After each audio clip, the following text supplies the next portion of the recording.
Good evening, sophomore parents. Thank you for joining us this evening for the Sophomore Parent Night presentation. As much as we would like to be there with you in person in our auditorium or in our MPR presenting this to you, we are joining you virtually instead. So I am Mrs. Lunsford, counselor for last names L-I through O-Z. And I am Ms. Orlowski, and I am the counselor for students with the last name THHS. Okay, so we are going to go ahead and share our presentation with you now. Go ahead. And so once again, we're here for Sophomore Parent Night, and we have introduced ourselves. Hello again. And we will go ahead and move forward with the agenda. Ms. Orlowski will walk you through the first part of the presentation. Okay, thank you, Mrs. Lunsford. Okay, so this evening, what we'd like to do is tell you a little bit about our presentations that we did with your sophomores this week. And if you like, you can take your cameras or your devices and scan this QR code you see on the screen. That could be a helpful resource that will link you directly to the high school education planning guide. We use that for all kinds of purposes. It has college and career and military information, post-high school, plans about summer school options, SAT and ACT timelines. So we're going to be touching on those this evening. Next slide. Okay, so the THHS guidance curriculum. We'd like to start with your understanding of the information that your student is actually getting in their classroom presentations. So as a counseling department, we do visit the freshmen, sophomore, juniors, and seniors in their classrooms.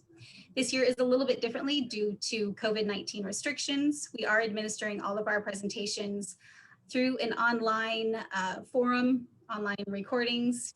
But your students are still gaining access to these presentations through their history classes, through their English classes, and I believe through their science classes as well. So Mrs. Lunsford and I were able to meet with your students this week and discuss career and college major exploration. And we also administered a lesson for them to complete. Next slide. So the focus for your 10th graders is a career exploration. So we walked your students through a program hosted by the californiacolleges.edu, and we talked to them about the career education curriculum.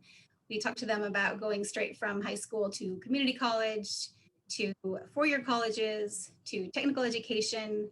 And we did this by having them take a career interest inventory.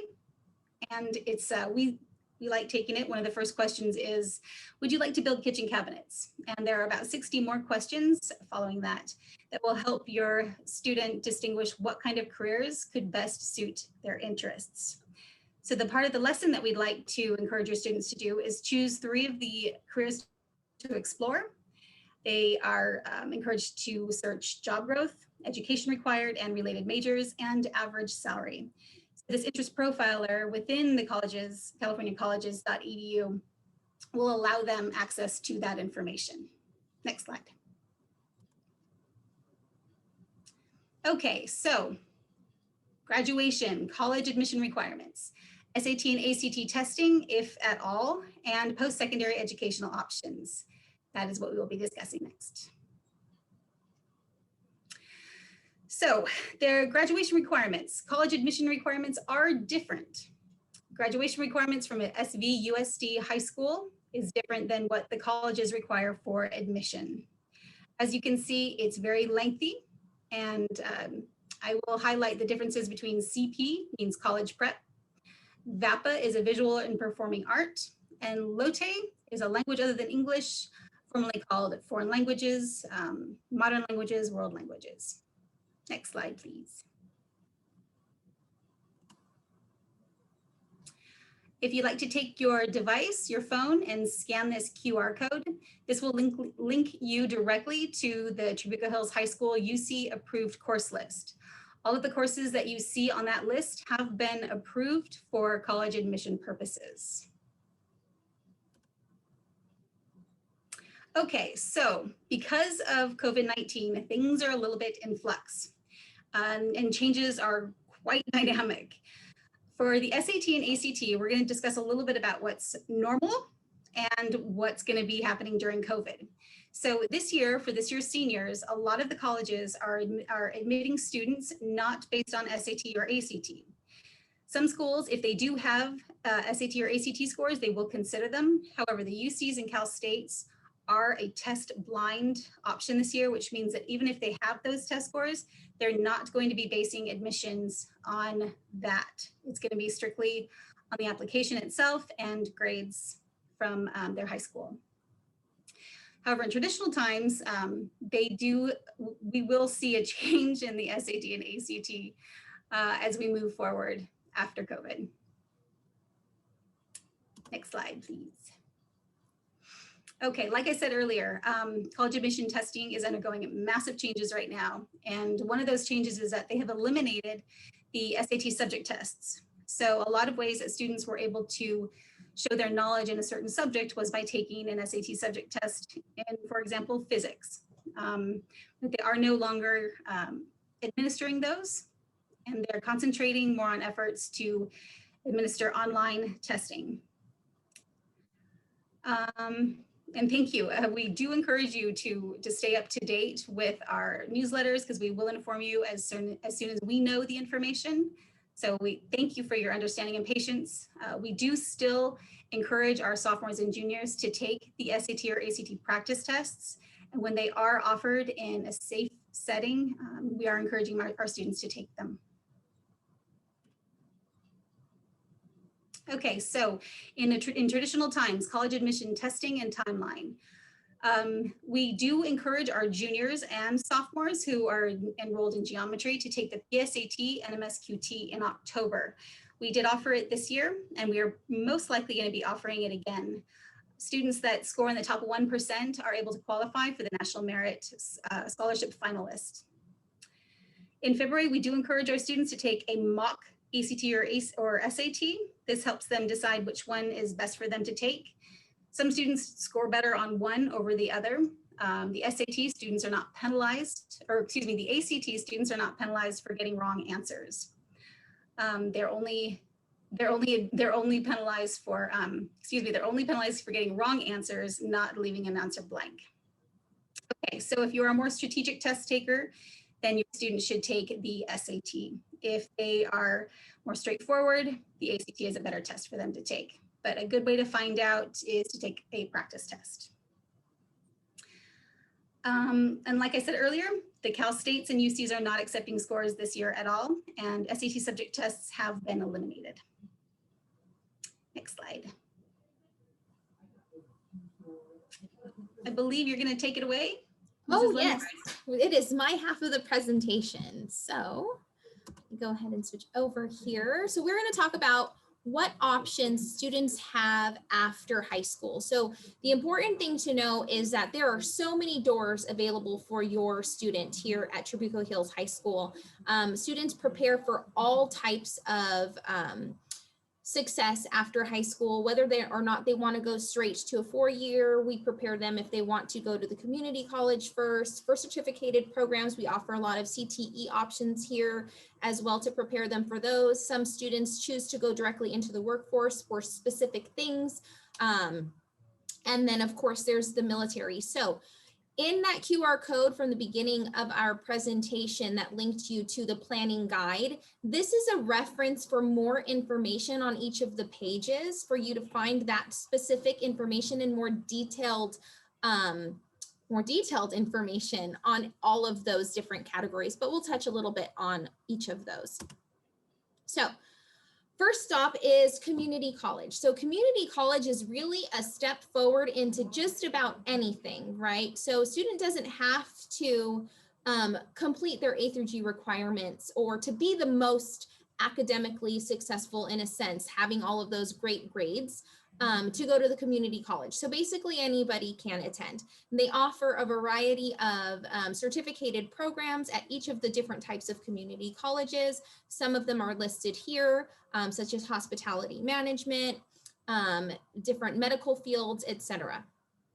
The other option when going to the community college, obviously, is to earn your associates or earn your transferable credits and then transfer to a four-year university, such as a UC, a Cal State, or a private school.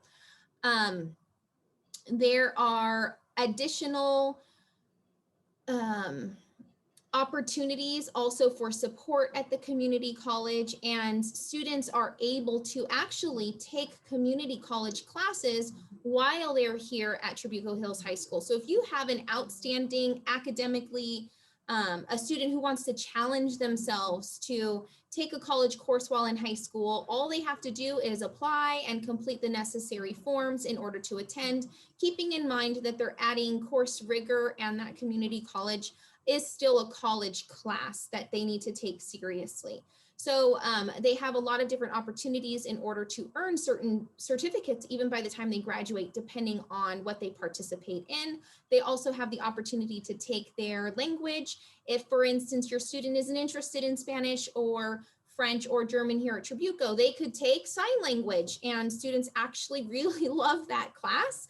And do really well in it over at Saddleback. And it's not limited to just Saddleback. They could go to IVC, they could go to Fullerton College, they could go to Santiago, like whatever school is of interest to them that they're going to be able to work out.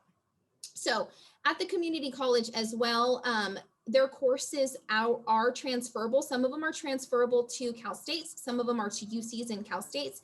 And depending on the private school or the out-of-state school that maybe your student is interested in, assist.org will help you learn a little bit more about those transferable credits and how they work.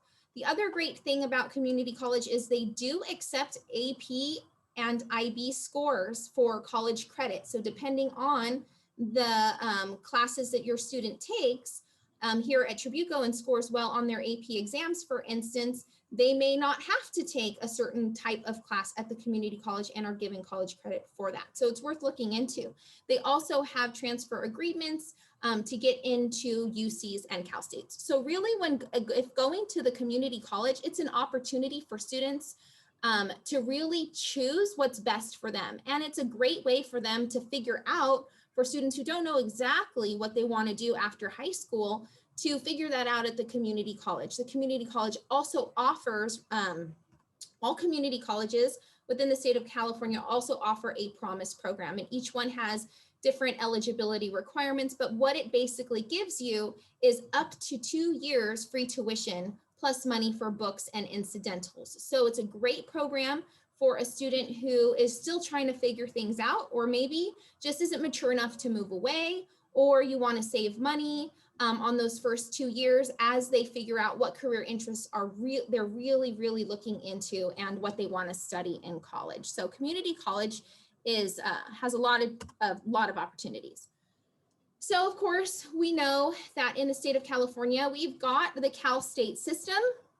If you want to use your phone to look up the fact book for the Cal States, that's the QR code down there in the corner. You can pause the video to do so if you want to take a moment to do that.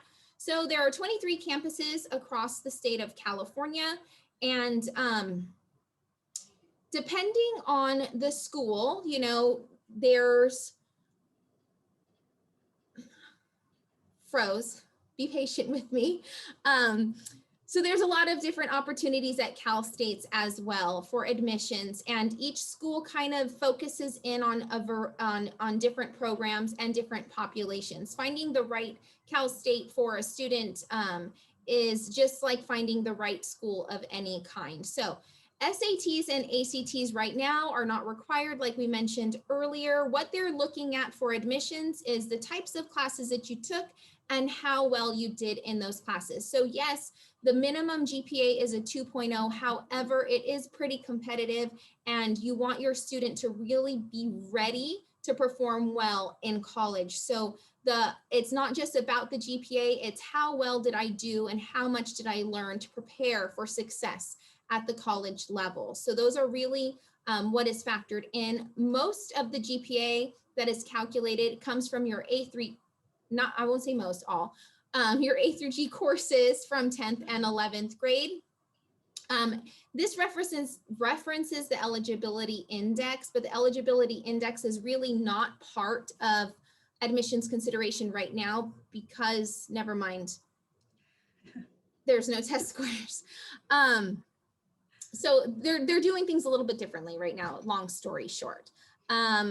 There are impacted, some, it says here non-impacted campuses. These are the ones that are non-impacted. However, there may be impacted programs within those schools. So it's important to really do your research. UCs. So 10 campuses across the state, 9 of which are ones that you can enter in as a first-time freshman. They are looking at the student holistically versus, you know, just the types of classes that you've taken or how well you performed. They're looking at you, at students in a way that says, you know, what have they done in high school to prepare for success at the UC level? What have they engaged in? What type of leadership roles did they take on? So they have gone away with the SAT and the ACT. They're not looking at those scores like we mentioned earlier. They want a student who is strong academically, who's prepared for the level of rigor at the UC, and who is well engaged during high school and is prepared to be successful at the university level.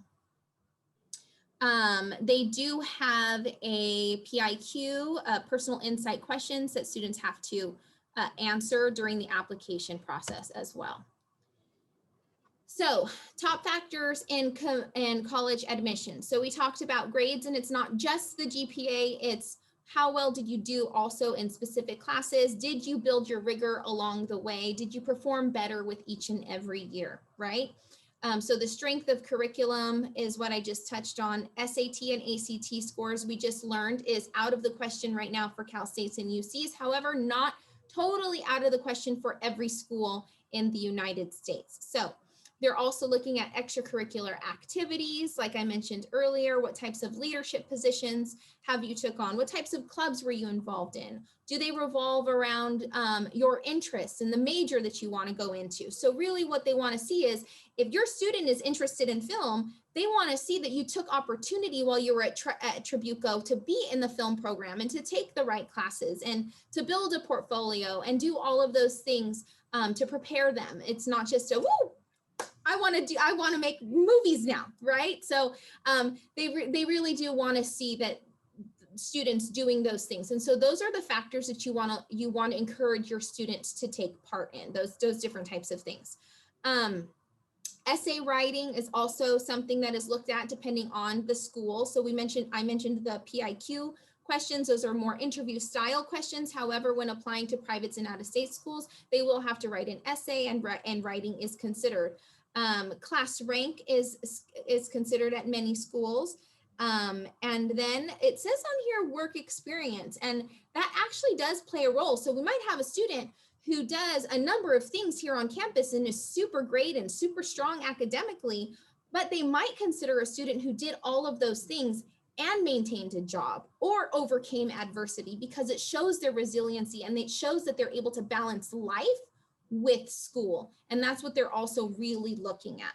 So down there in the corner is also a QR code for the National Association of College Admissions Counseling, where you can look at more detailed information on factors in college admissions. So if you've lost focus, if we haven't been that engaging, it's time to bring it all in a little bit, take a deep breath. Well, maybe me, I guess. So THHS programs. So you have the opportunity, your students have the opportunity to get involved, like I mentioned, in a multitude of ways. And we have more than just what is listed here, but here's 2 QR codes, one for our International Baccalaureate, AKA IB program, and then on our MedSci program. So IB, a lot of students might say, well, what's IB versus AP? What's the difference? All of those things. So those QR codes will give you a little bit more information about our particular IB program. IB program is more, it still holds rigor. It's an honors level course. You know, you take your IB tests, and they're given consideration as equally to an AP exam for college admissions, depending on your score, depending on the class. You know, there's a lot of various factors involved. But for the IB program, there's things that you discuss in these classes that are embedded, like philosophical thinking and global thinking, and how do things really relate. It's not just this is my, this is what's happened in history. It's like, what factors were involved in that. And so in comparison to the AP program, that's more critical thinking skills and different things like that. Writing is also a heavy component of the IB program. So our MedSci program is for students who are interested in the medical field of some kind. It integrates a cohort model where you're taking your core academic courses similarly, in a sense where all of the teachers are working together, right? And you may be taking chemistry, but they're touching topics that are also in the English class and vice versa.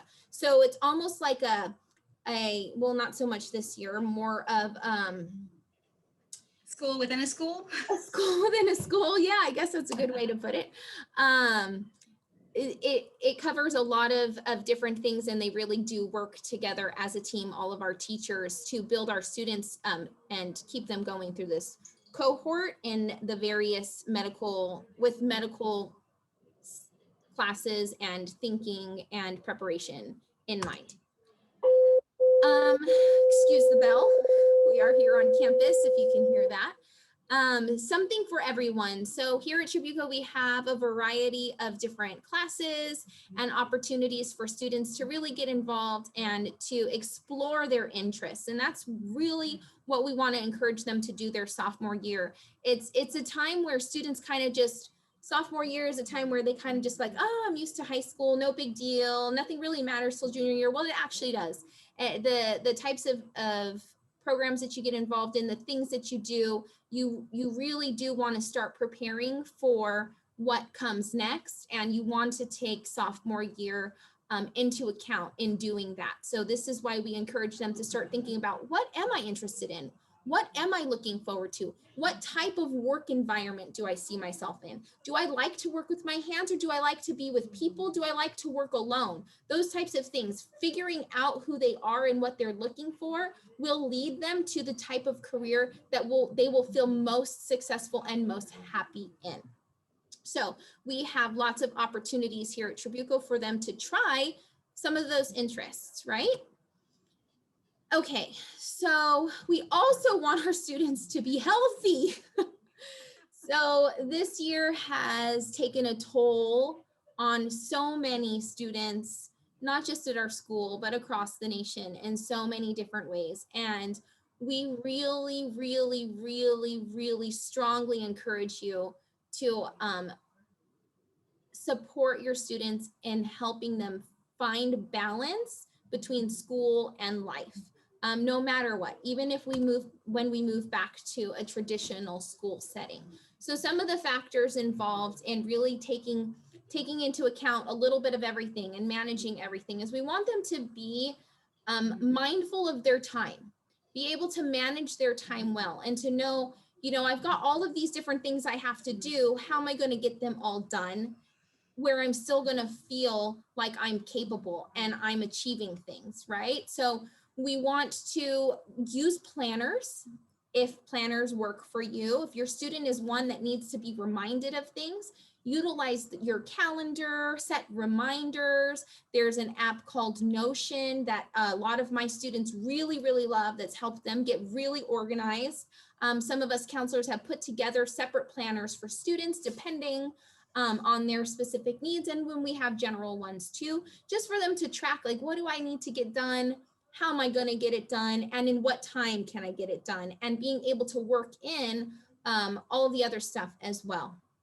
So right now we're in a setting where the school day ends for students, what they think, around lunchtime, but really that's not the case. School does not end until 2:15 every single day. So your student should be working until 2:15 on their classes. So it says here 30 minutes per night of homework or study time for their classes. And yes, that may be what we would want in a traditional school setting. With this particular year being so unique, it's finding the right amount of time for their classes within their day. So it may not be 30 minutes per night per academic subject right now, but it could be for 4 of their classes today because they've attended academic support for 2 of their classes where they've gotten that additional support. So it really does vary by student and by their classes.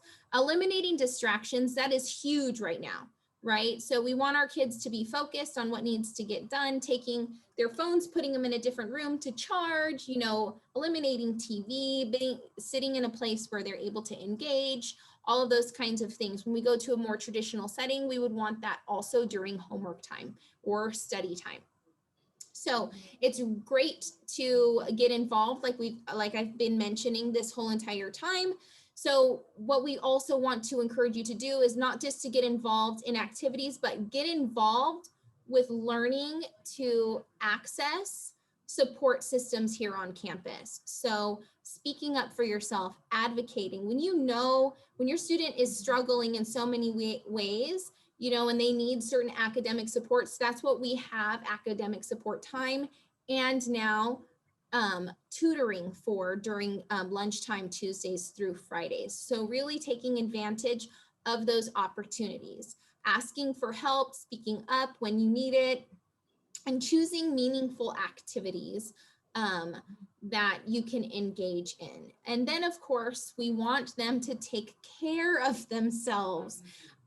So studies show that students in their teenage years grow the most in their teenage years since they were infants. So if you think about it, when your babies were babies, all they did was sleep and eat and sleep again. And it's because they were growing and they were changing. And this is the biggest growth spurt your students have gone through since that time, right? So they really do need that sleep. And yes, they want independence. And yes, they want to stay up later, but they should be getting 8 hours of sleep and they should be eating during the day, their meals, and eating and making healthy choices. And what's so important right now, especially during this unique time that we're in, is for them to get exercise. It boosts their adrenaline levels, their serotonin levels. They're going to feel better about themselves. Their brain is going to be happier because their body is moving. They need to get out. They need to take walks. They need to go for a run. They need to play a game.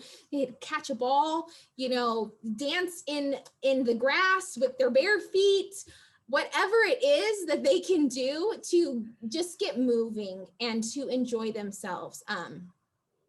So we really want our kids to not just stay in their homes all day long. Time out means this is not that they're in trouble, taking time out to relax. So on Mondays, we offer Mindfulness Mondays. And because of this year, we've gone virtual so they can take a moment to just breathe, to learn what mindfulness is. So what is it to be mindful? You know, those types of things, those are things that we offer on Monday to learn how to breathe and to regulate our emotions. You know, teenagers do live in the emotional world, but it's important for them to realize when that emotional world is taking over. So taking a step back, learning how to navigate the waters of high school to the best of their ability. And then, of course, finding their support team, their support system. So they can always come to counselors, they can go to teachers, they can go to friends. Really finding out, of course, we really want them to be able to go to you when they're struggling and to be able to share with you what's really going on, but to let them know that they're not alone, that they have plenty of people who have their back and want them to be their best selves. So that is our recipe for success. Well done, Mrs. Lunsford. That was a biggie. I know, right? So who to contact for help. Speaking of help, so this is an overview of our guidance department. So we have our guidance department support staff in the office. We also have a bilingual community liaison who's great for students in Spanish-speaking families, as well as other supports on campus. The head of our department is Miss Salanitro. She's new on board with us this year, but she is super great. And then of course we have our technicians, and each of your students, they may get confused, are assigned to a counselor like Miss Orlowski and I, And they're also assigned to a technician, and the technician is here for additional support to go to, like, if you want to discuss your classes, if you want to discuss a schedule change, if you want to discuss summer school and what your options are there, if you want to discuss credit recovery and things like that, if you have a quick question about, is this class A through G, does this meet my A through G eligibility? They might say, oh yes, it absolutely does, but do you want to also speak with your counselor about that and talk about that? So your student technicians are great to go to for a variety of reasons. And then of course you have your school counselors. So you've met me and Miss Orlowski, but we also have Miss Granite with last names A through CL, and then Miss Sang with CO through GO. Miss Alvarez has GR through LE, and then Miss Schultz, who has students with last names SI through Z. Oh, before we get here, I'm going to move back. One thing we did not touch on in these slides, and I want to make it super important that you're aware, is that we also have a host of resources on our website, and we have an internal Google site with additional information. That Google site is where your students' presentation and lesson is housed. So if you want them to show you what they learned this week, you have every ability to go ahead and do so. It is a live link available on our website that you can go to explore. And we have a host of other resources on there with anything from mental health to scholarships. We have lists of scholarships that we post on a regular basis. And sophomore year is a great year to start saving up money for college. So your student could potentially have thousands of dollars saved by the time they become a senior if they're actively applying and looking for good matches for themselves. So there's lots of different opportunities available for your students. So this is the time where we would typically say, hey, any questions? But no, since we don't get to be right there with you, we don't get to ask you what else you want to hear from us. So instead we have a QR code that we're going to ask you to fill out this form that says that tells us what you're looking for from your school counselors here at Tribuco. So if you could fill that form out, that would be super great so that we can get some really valuable feedback in moving forward for how to support not just our students, but you, our parents, because we really do appreciate the partnership that we have. So thank you so much for joining and for listening as we shared so much information. Thank you, everybody. All right. I guess that will be it. I will exit and we will end our meeting. Thank you so much. Have a great day, evening, week, wherever this may have found you at. All right. Take care.